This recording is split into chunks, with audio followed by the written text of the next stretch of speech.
President William Ruto's administration may have to either cut government spending or raise taxes if the country is to continue to afford the rising annual budgets. A report by the Parliamentary Budget Office shows reducing options for the government at a time the Central Bank of Kenya is reporting a record high inflation rate. CBK Governor Patrick Njoroge says that the inflation rate may remain at an elevated level until global prices of imports settle.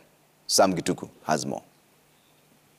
The country's gross domestic product is at an estimated 12.5 trillion shillings, marking a consistent growth over the past few years. The country, however, has a total debt stock of more than 8.5 trillion shillings, representing 67.9% of the GDP.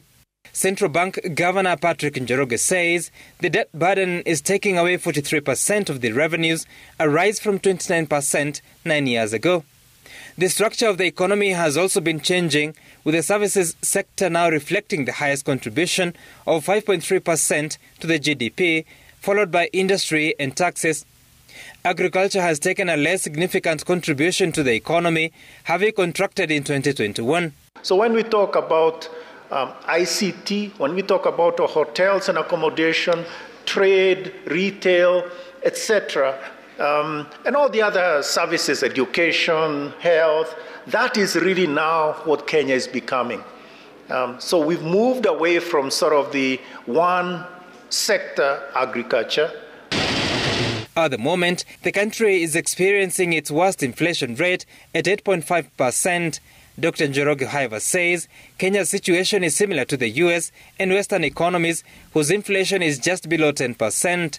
The rates have been pushed up by rising global commodity prices. Kenya is worst affected by the prices of petroleum products, palm oil, fertilizer, wheat and maize. Since June, the global prices of a lot of the things that we import has begun to come down. And it will continue, we hope. And so by December, we'll have much better landed prices. The country's challenges are compounded by the depreciating value of the shilling against major currencies, having lost over 6% in value over the last 9 months to the dollar. So you have the dollar strengthening against everybody else. Sure, even the euro, the pound, 15%. And as the William Ruto regime begins, theirs is a task to work out a route to fulfilling election pledges while managing the economy towards a recovery. Parliamentary Budget Office suggests that the government could cut on expenditure or cautiously raise taxes to cover funding gaps. The government could pursue debt restructuring while pursuing faster economic growth that will return higher revenues. Are we sort of in the ditch completely, irretrievably? The answer is no. Is there work to do? A lot. Do we know what we want to do? I think we do. Sam Gituku, Citizen TV, Nairobi.